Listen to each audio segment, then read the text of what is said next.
அவருக்கு எல்லா நாளும் ஒரு நாள் தான். நமக்கு தான் தீபாவளி, பிறந்தநாள் இதெல்லாம் நமக்கு தான். சாரை ராஜா சாரை பொறுத்தளவுக்கு எனக்கு தெரிஞ்சு நான் பழக்கத்தில் எனக்கு அவருக்கு எல்லா நாளுமே எந்த நாளுமே அவருக்கு வந்து ஒரே நாளாக தான் இருந்தது. இது சுலபமாக வந்து இப்போ யாருமே எடுத்துக்க முடியாது. அந்த அவ்வளோ பெரிய இழப்பு அது. ஏன்னா திடீர்னு வீடில் துள்ளி விளையாண்டுக்கிட்டு இருந்த ஒரு குழந்தை வந்து திடீர்னு இல்லாமல் போயிட்டா, அது யாருமே எதிர்பார்க்காத ஒரு இடத்துலேருந்து வர்ற ஒரு அடி வந்து ஒரு துயரம் வந்து ஒரு இழப்பு வந்து எல்லாரையும் நிலைகுலைய வைக்கும். அது வந்து நம்ம ஒரு சாதாரண ஒரு நபர்களுக்கு வந்து பெரும் துயரமான ஒரு இதாக இருக்கும். சார் வந்து இன்னும் சிலருக்கு வந்து ஆறுதல் சொல்ல வேண்டிய இடத்துல சார் இருக்காங்க. அதனால் அவங்க வந்து அதிலே வந்து இருந்துகிட்ருப்பாங்க அப்படிங்கிறத சொல்ல முடியும். அவங்களுக்கான ஒரு உலகம், அவங்களுக்கான ஒரு தனிமை இருக்குது. அந்த தனிமையிலே அந்த உலகத்துலேயும் வேறு யாரும் என்டர் பண்ண முடியாது. சினிமா சேட்டை நேயர்களுக்கு அன்பு வணக்கம். நான் உங்கள் விஜய் சந்தியா. இன்னைக்கு நம்ம நிகழ்ச்சியோடைய சிறப்பு விருந்தினர் யாருன்னு பார்த்தீங்கன்னா பத்திரிகையாளர் தேனி கண்ணன் அவர்கள். வணக்கம் சார். வணக்கம். எப்படி இருக்கீங்க? நல்லா இருக்கேன். நீங்கள் எப்படி இருக்கீங்க? நான் நல்லா இருக்கேன் சார். இப்போ இளையராஜா அவர்கள் எப்படி இருக்காரு? உடல் அளவிலும் சரி, மன அளவிலும் சரி. இசைஞானி அவர்கள் வந்து எப்போவுமே எவ்வளோ பெரிய அவருக்கு எல்லா நாளும் ஒரு நாள் தான். நமக்கு தான் தீபாவளி, பிறந்தநாள் இதெல்லாம் நமக்கு தான். சாரை ராஜா சாரை பொறுத்தளவுக்கு எனக்கு தெரிஞ்சு நான் பழக்கத்தில் எனக்கு அவருக்கு எல்லா நாளுமே எந்த நாளுமே அவருக்கு வந்து ஒரே நாளாக தான் இருந்தது.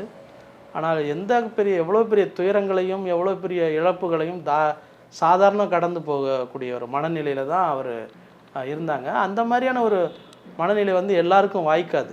அப்படி ஒரு எல்லாம் தெரிஞ்சு அதோட அமைதியான ஒரு விஷயத்தை வந்து யாரும் அப்படி வந்து பக்குவமாக எடுத்துக்க மாட்டாங்க.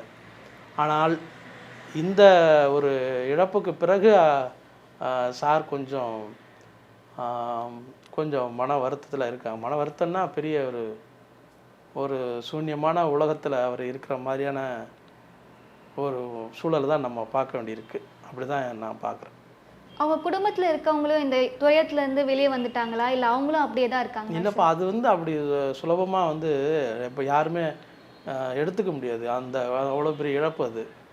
ஏன்னா திடீர்னு வீடில் துள்ளி விளையாண்டுக்கிட்டு இருந்த ஒரு குழந்தை வந்து திடீர்னு இல்லாமல் போயிட்டா, அது யாருமே எதிர்பார்க்காத ஒரு இடத்துலேருந்து வர்ற ஒரு அடி வந்து ஒரு துயரம் வந்து ஒரு இழப்பு வந்து எல்லாரையும் நிலைகுலைய வைக்கும். அது வந்து அவங்க ஒரு இசை சார்ந்த குடும்பம் அப்படிங்கிறதால இசை தான் எல்லாத்துக்குமான மிகப்பெரிய மருந்து. அந்த மருந்து யார் தயாரிக்கிறாங்களோ அவங்க வீட்டிலே ஒரு பெரிய இழப்பு அப்படி துயரம் வந்திருக்கு அப்படின்னா, அதை வைத்து தான் அவங்க வந்து தங்களை வந்து தேற்றி வருவாங்களே தவிர அப்படி தான் இருக்காங்க.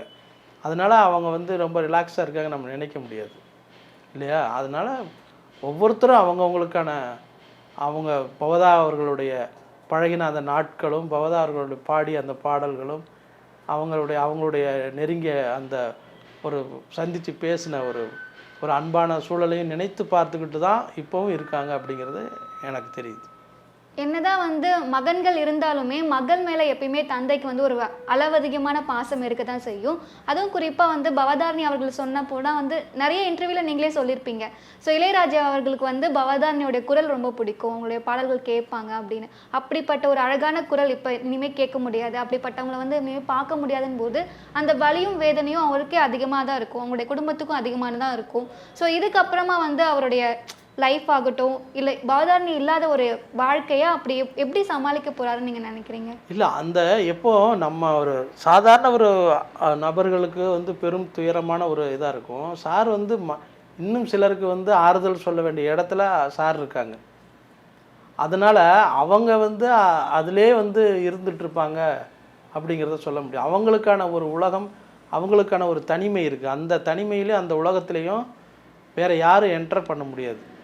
ஈவன் அவங்க குடும்பத்தினர்கள் கூட அவங்க சாருடைய உலகத்தில் வந்து நான் சொல்கிறது வந்து அவங்களுக்குன்னு ஒரு உலகம் இருக்குது. அந்த இதில் வந்து யாரும் நுழைய முடியாது. அதனால் அவங்க வந்து வந்து மற்றவங்களுக்கு வந்து ஆறுதல் சொல்லிகிட்டு இருப்பாங்க.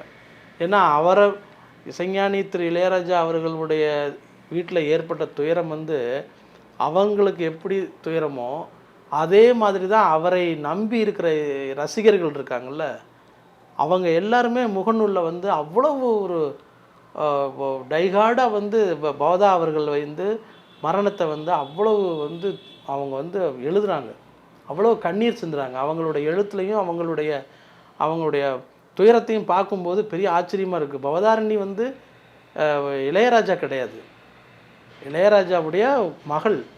ஆனால் பவதாரணி அவர்கள் இறப்பை வந்து அவங்க வந்து இவ்வளவு தூரத்துக்கு அவங்கள பாதிச்சிருக்கு அப்படின்னு நினைக்கும் போது அது எவ்வளவு ராஜா சார் மேலே எவ்வளோ அன்பு வச்சுருக்காங்க அப்படிங்கிறது தான் நான் அந்த முகநூலில், இணையத்தில், ஷேர் ஷாட்டில் இதெல்லாம் நான் பார்க்கும்போது நான் தெரிஞ்சுக்க முடியுது.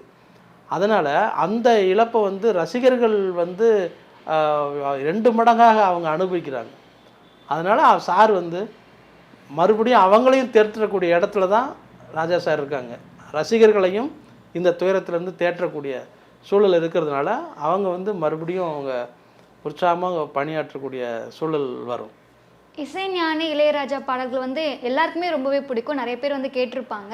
இருந்தாலும் இசைராணி இளையராஜா வந்து தனிப்பட்ட வாழ்க்கையில் எப்படிப்பட்டவர்னு சொல்லிட்டு நிறைய பேருக்கு தெரியாது. ஸோ வந்து அவர் அமைதியானவரா இல்லை கோபமுடையவரா, வீட்டில் அவர் எப்படி நடந்துப்பார், அந்த விஷயங்கள்லாம் நிறைய பேருக்கு தெரியாது. அவரை பற்றி கொஞ்சம் வார்த்தைகள். அதாவது நீங்கள் சார் வந்து ரொம்ப ஜாலியான, நான் பார்த்த வரைக்கும், எனக்கு தெரிஞ்ச வரைக்கும் ராஜா சார் மாதிரி ஒரு ஹியூமர் சென்ஸும் ஒரு ஸ்பான்டனியஸில், அதாவது ஸ்பாட்டில் சொல்கிற விஷயமும் யாரும் சொல்ல மாட்டாங்க. யாரும் அப்படி அதாவது ஒரு நகைச்சுவை உணர்வோடு ஒரு விஷயத்தை சொல்ல மாட்டோம். நம்ம டக்குன்னு யோசிச்சு ஐயோ இது நமக்கு தெரியாமல் போச்சு. நான் ஒரு ஒர்க்கு வேலை பண்ணிக்கிட்டு இருக்கும்போது என்னையே இப்படி பண்ணுறேன்னு சொல்லும்போது ஐயோ இது நமக்கு தெரியாமல் போச்சுன்னு சொல்லி நம்ம பதட்ட முடியும். அந்த அளவுக்கு அவங்க வந்து ரொம்ப ஷார்ப்பாக இருப்பாங்க. அதனால் நீங்கள் பார்க்குற சார் வந்து அப்படி தான் இருக்கணும். நீங்கள் வந்து இப்போது ஒரு ரகசியத்தை மட்டும் உடைக்கவே கூடாது. நீங்கள் கேட்குறது ஒரு பெரிய ரகசியம், அந்த ரகசியத்தை வந்து உடைக்கக்கூடாது. அவங்க வந்து நம்ம வந்து சார்கிட்ட வந்து ஒரு பாடலை கேட்குறோம், பாட்டை இது பண்ணுறோம் இல்லையா, என்ஜாய் பண்ணுறோம், நம்ம வந்து இது எப்படி பண்ணியிருப்பாங்க ரொம்ப லைக்கிறோம் இல்லையா, அதோடு நம்ம இருந்துக்கணும், அவ்வளோதான். சாருடைய தனிப்பட்ட அந்த உலகம் வந்து நான் ஏற்கனவே சொன்னது மாதிரி அது வந்து வெறுமனே இசையால் மட்டும் இல்லை, அது ஒரு பெரிய ஆன்மீகம் சம்மந்தப்பட்டது. நீங்கள் ஃபஸ்ட் டைம் ஒருத்தரை பார்க்கும்போதே அவங்க சார் கண்டுபிடிச்சிருவாங்க இவங்க யார் அப்படிங்கிறது. ஸோ அந்த ஸ்கேனிங் இருக்குல்ல, அது யாருக்கும் வராது. எவ்வளோ பெரிய ஞானத்தில் இருக்கிறவங்க கூட வராது, ஞானத்தில் மட்டுமே இருந்தவங்களுக்கு கூட வராது. இவங்க வந்து சார் வந்து ஞானத்துலேயும் இருந்துட்டாங்க, இவங்க நம்ம மாதிரி லௌகீகமான வாழ்க்கையில் அவங்க இருந்துட்டாங்க. அதனால் ஒருத்தரை பார்க்கும்போது இவங்க இப்படி தான் அப்படிங்கிற விஷயத்தை அவர் சார் வந்து ஜட்ஜ் பண்ணாங்கன்னா அது கரெக்டாக இருக்கும். அதனால் சாருடைய உலகம் வந்து நமக்கான உலகம் தான். நமக்கு வந்து இசை தயாரித்து கொடுக்கக்கூடிய அந்த ஒரு சூழலில் தான் இருப்பாங்க. கோபம் அப்படிங்கிறது வந்து நீங்கள் நினைக்கிறதுங்க கோபம் அப்படின்னு நான் வந்து எப்படி பார்க்குறேன், ஒரு பத்திரிக்கையாளர் நான் எப்படி பார்க்குறேன்னா அது அவருடைய நியாயம், சாருடைய நியாயம்தான் உங்களுக்கெல்லாம் கோபமாக தெரியுது. அதை வந்து நம்ம ஏற்றுக்கணும். நீங்கள் ஒருத்தர்கிட்ட வந்து சூரியன் வந்து வெறும் பகல் பூரா அப்படின்னா நீங்கள் வந்து சூரியனால தான் நிலா வந்து குளுமையாக இருக்குது இல்லையா. இசை நமக்கு வந்து அந்த குளுமையை நீங்கள் அனுபவிக்கணும்னா சூரியனோட வெயிலை நீங்கள் தாங்கி தான் ஆகணும். அப்போது நீங்கள் அந்த பாட்டை நீங்கள் கேட்கணும் அப்படின்னா சாருடைய அதாவது நிபந்தனையற்ற ஆதரவும் நிபந்தனையற்ற அன்பும் ராஜா சார் மேலே ரசிகர்கள் வச்சிருந்தால் மட்டும்தான் அவங்கள வந்து நாம் வந்து பின்தொடர முடியும். இது வரைக்கும் நான் கேட்ட கேள்விகளுக்கு வந்து ரொம்ப தெளிவாக பொறுமையாக பதில் சொன்னீங்க. ரொம்ப நன்றி சார். நன்றி.